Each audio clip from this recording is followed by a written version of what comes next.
Hi, everybody. Thank you for that welcome, and thank you for having me here today. It's really super to be here. Yes, glass ceiling and glass slippers, and I'll try not to say that too many times because when I came up with that topic, I didn't practice saying it out loud fast over and over.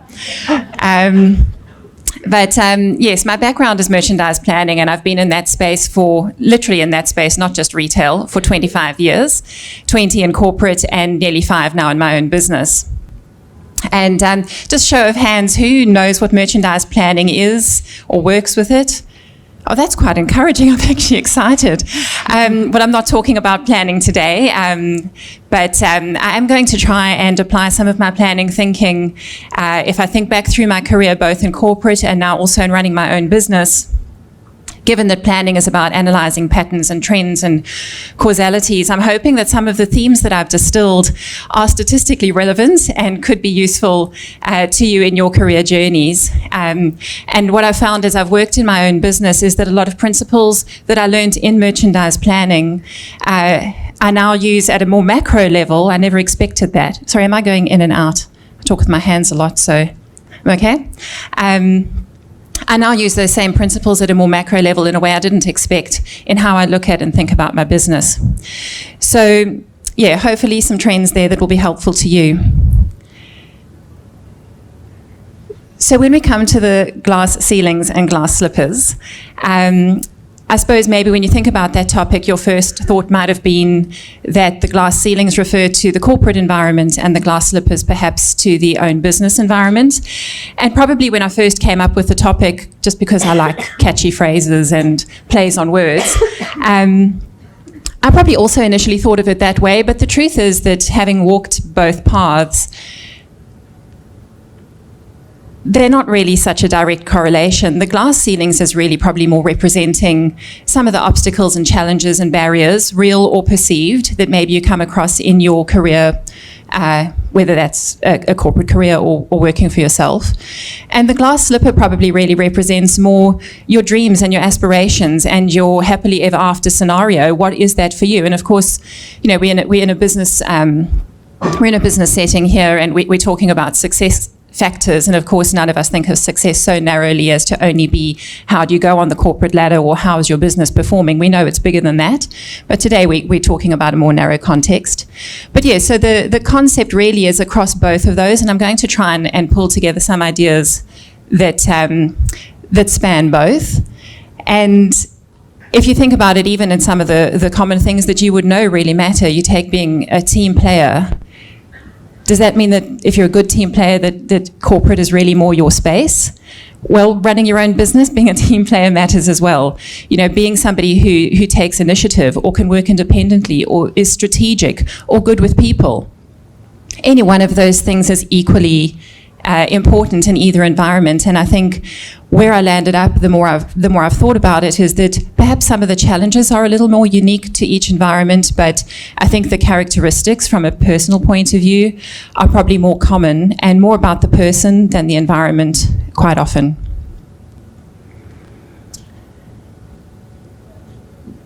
Whenever I talk about or think about what's really mattered in my journey to date, it always comes back to the same starting point. I've always been a people person. I don't have time today to give you some of the examples of even from my childhood of you know, watching documentaries on wild animals, and you know, out and experiencing a drought in Africa and watching hippos with their little water hole evaporating and their skin blistering and animals dying left, right and centre, and the whole documentary is just the worst tragedy unfolding in Africa. You get down to the last hippo in the mud and he's got no water left. All the rest of the herd has died. And the comment that I made was, he must be so lonely. And that's really where I come from. Is I was more concerned that poor hippo didn't have anybody else around him anymore than I was that his skin was bursting open and blistering and that he was dying of thirst, or she. And I've always been very much a people person. I've always come from a place of passion. And I think this underpins both my corporate career and my business. if I trace back the fine threads of seeds that were planted really early in my career, and I'm talking well over 20 years ago, relationships that still exist today, and business relationships that have come from those, I can't emphasize enough the importance of operating in this space with integrity. And so no surprise that that is a theme that's recurred already in just this short part of the morning so far. And I'm going to talk a little bit more about that now. In my business today, relationships really are the fundamental underlying building block. Those seeds that I talked about planted long ago have bloomed in different ways. Serendipity is certainly a common theme in the business. And it's really come down to reputation, referrals, and ultimately results. Of course, you've got to get the job done for anybody to want to work with you. But this theme's actually been common to both worlds from the point of view that in my career, I think the last time I actually applied for a job was 2001, because reputation and referral has fueled my career for all of those years. Every role that I've moved on to has actually been on the basis of being tapped on the shoulder, somebody who's worked with me, somebody who's been part of a team that I've been part of, always centering back to those relationships, has created opportunities at every step. And now through my business as well, operating for nearly 5 years now without any active, I suppose, marketing, my business has been built off my career, off those same relationships, off that same network, off that same understanding of people and relationships. So it's worth calling out because it's just the foundation to everything. But when it comes to forming those relationships and treating people the right way, it comes back to integrity. I won't spend a lot of time on this because I think the people who've spoken before me have done a fabulous job. Over time, I've come up with a little model that works for me, and it comes down to head, heart, and hands, which don't line up because the font's changed. And you can imagine what that does to me when I love patterns and balance. But you know, they all start with H, and for me that means it's a winning formula because alliteration. But what I'm referring to there is head is your thoughts and your beliefs, and heart is your feelings and your intent, and hands is your words and your actions. And when those are all aligned, that's when I think you're operating with integrity, and that's how you can just self-check and go, am I being authentic? Am I being all of those things? And I feel like it's a little simple way to stay focused on that. Press the wrong button. And there is a little PDF in your digital goodie bag, so that expands on that a little bit more if you want to refer to it later on.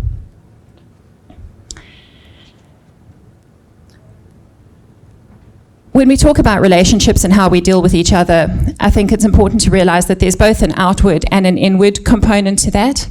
So outward, I'll chat to the second 2 points there first: people before profit and reputation before revenue. Those aren't my quotes, that's from Todd Duncan. And I think, you know, I've covered that enough already. They're really important. It's about putting those results and those people interactions first. And the consistency is actually echoing a point from the previous talk. Here, I mean consistency in your demeanor. So what do people expect when they come and talk to you, or when they work with you, or when they deal with you? I can think of so many situations, particularly in my corporate career, where people who weren't part of my team would come to my office and ask if I've got a few minutes to sit and have a chat and just talk to me about something that they wanted to soundboard, work through, something that was worrying them. My team or my colleagues, just having them know every time that they come and see me what they're going to get, that they don't have to sort of hover around down the corridor and go, which Susan are we getting today? Is she grumpy because she's under pressure? Is she stressed? Is she, you know, impatient because she's got a meeting and she's not got a lot of time? I've always worked really hard to make sure that people get the same me every time they deal with me, irrespective of what's going on with me. And I think that fosters a lot of things within a team that are important to me, in the sense of I always ask for no surprises. You know, if something's going off track, or if something's going wrong, or if something's not going to be what we hoped, I'd like to know about it as soon as possible because that puts me in the best position to manage the fallout and put in place recovery plans and those sorts of things. So if I want people to behave in a no surprises fashion, then really I need to make myself accessible in a way that they can trust every time, that they're safe when they come and speak to me. And it does mean that people will come and tell you what's going on more readily without fear of having to almost manage up to the emotional intelligence of the person that they're dealing with. So I think that's a really important one. On the inward side, and this I think, again, true in both environments, is how you treat yourself, that inward relationship of being kind to yourself. And I think certainly I'm my own worst critic. Well, I don't know what's going through your minds at the moment, but probably what's going through mine is worse. Being kind to yourself and not judging yourself too harshly. You know, there's a concept of relentless standards, and really acknowledging the progress that you're making and the impact that you're having. Permission to trust yourself. Certainly moving into my own business, this has been something that I've learned. Things that I didn't think were necessarily my thing. Certainly spending as long as I have in one specialist area, you can really typecast yourself. And while I'm proud of my achievements and you know, confident in my abilities, to take those sets of skills and say, I'm now going to run a business where it's all about me. And people have warned me, you know, if you start your own business, make sure you get out of your pajamas in the morning, and or you might get a little bit lonely. And those were things that, of course, I considered. The bigger part of it really came down to, you bring all the energy, you bring all the decision making, you wear all the hats, and those are some of the other things that, you know, are part of being in business for yourself. But I've realized decisions that I've made that I couldn't necessarily have justified in a boardroom when I started out my founder journey have turned out to be right decisions, and I needed to trust my gut, and I did trust my gut, and they've served me well. So for anybody who is heading down that path, you might not be able to prove too much of it with science or what's gone before, but sometimes you just know, and you know yourself. And so get out of your own way, stop the self-doubt, and go and give it a go, and then course correct. There've certainly been a lot of defining moments in my career, what I'd say the common theme around those would be is that they've almost never been easy. The choices have never been easy, and there's always a lot you have to rally with. That's why I highlighted the I and the me and the defining moments, because they typically are those real growth opportunities. And I know when you're going through them, they can be so challenging, and you can be sitting there thinking, why me? But I'll show you a little bit later on. Those are so often the moments that really propel you forward, that really forge who you are as a person, and make you exceptional, and make you unique, and make you the only one who can handle those sorts of circumstances. One example from early-ish in my career, I was in my late 20s, I was offered an opportunity at an executive level, which was really leapfrogging through another level in the structure. I wasn't even a planning manager at the time, and I was offered a role to be part of the executive team. It was circumstantial, and as I've said, so much of my journey has been serendipity of timing and people and places. And at the time, I was absolutely terrified to take the role for a variety of reasons, not least of which I didn't think that the initial structure proposed would really set me up to succeed in the role. But I'd be lying if I didn't say I looked at the other people on the executive team and thought, oh my goodness, I'm not sure that I can hold my own among them. They were all men. It didn't really occur to me as much then that I was going to be one of only 2 women on the whole team. Being in my late 20s, anyone who was more than 5 years older than me seemed old. And so the fact that most of them were 5 or plus years older made it a bit of a daunting space. I wasn't sure if I could do what was required, but I threw myself into it, and I thought, even if I only survive for 3 weeks, I'll do it for what I can learn. And that was one of the real pivot points in my career, and it accelerated me to a level that I sustained from that point onwards. And I never would have believed I could do it, and it was other people who actually, put me forward and said that I could and breathed belief into me. And to the credit of the people around the table who were part of that executive team, they treated me like an equal from day one. They didn't give me a hard time, more so than anybody else, and they didn't give me an easy ride either. And I'm very grateful that, you know, that was quite a while ago now, that was actually the experience that I had. It was a very difficult time, but it was certainly a growth period. When it comes to those moments that you have to make some hard decisions, I have found it can be daunting to know how to make the right decision, and that's probably because so often there isn't a right decision. And so navigating your way through that and arriving at something that you can live with is part of the trick. So I came up with another little model somewhere along the way, which you could imagine has some symmetry in it. It has 3 C's. The first one is I consider, where does it stand from a commercial standpoint? That doesn't mean necessarily financial, but it could be something that links to reputation. It could have short or longer term repercussions. It could translate to trade-offs. I think about where does it sit from a conscience point of view, and that ties back to what I talked about in terms of that integrity model. And I think about it from a community angle. And it's not to say that any one of these has to rank higher than another. It's not to say that they all can feature. But through going through this process of asking myself these questions and considering my decision against these pillars, I gain more clarity as to what decision I've made, what trade-offs I might have made in that process, and that I've made the best decision I could for those circumstances. And I think that in itself is something to just be very conscious of, not trying to make right decisions, but trying to make the best you can, given what you know, and that nothing's set in stone, or seldom, and that you can always revisit things.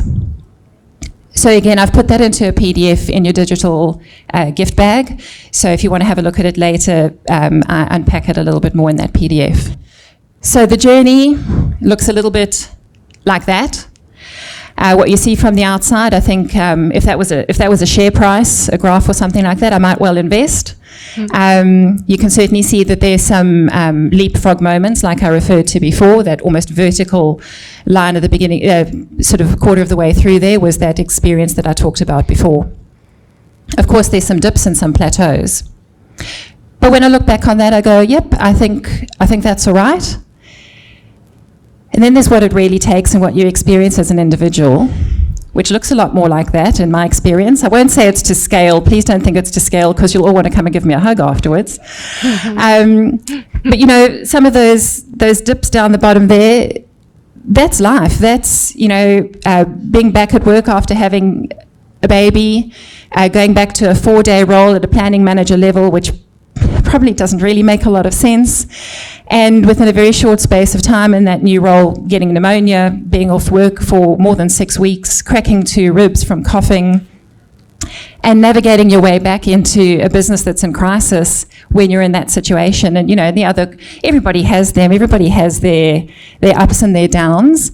And I've got to say, again, you know, if I applied my planning thinking, that big downward dive, if I'd extrapolated that forward as a trend, I probably wouldn't have carried on. Fortunately, I wasn't thinking about it like that at the time, and I hadn't started graphing it. But it's just to say that there's a lot that goes on beneath the surface, and hopefully some of those models I've talked about help you center yourself when you go through those times. So a few tips and traps.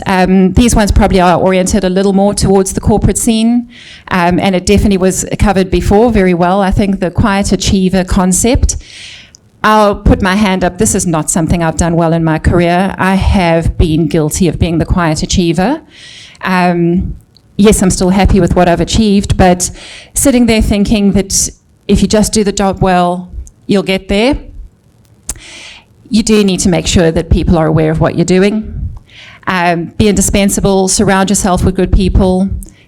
They're things you know, but I'm just trying to call out a few key ones here. And in the tips and traps for people in your own business, don't stop practicing your craft. I'm still hands-on with merchandise planning things. Air traffic control, you know, being conscious of everything that's circling around out there, but having a laser focus on what's about to land and take off, because that's life critical.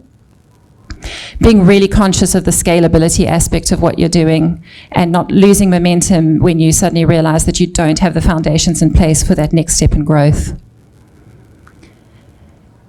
Little bit of trivia, the science wouldn't have worked with the glass slippers apparently, but I think the common thread there is that there are tons of stories where success seemed impossible, and at the end of the day you bring the magic and you can run in glass slippers if you want to. It's magic that makes it happen. So you're going to go through it. I suggest you grow through it, and don't forget that you can get some of those downloads in your digital bag. You can find out about planning another day. Thank you very much.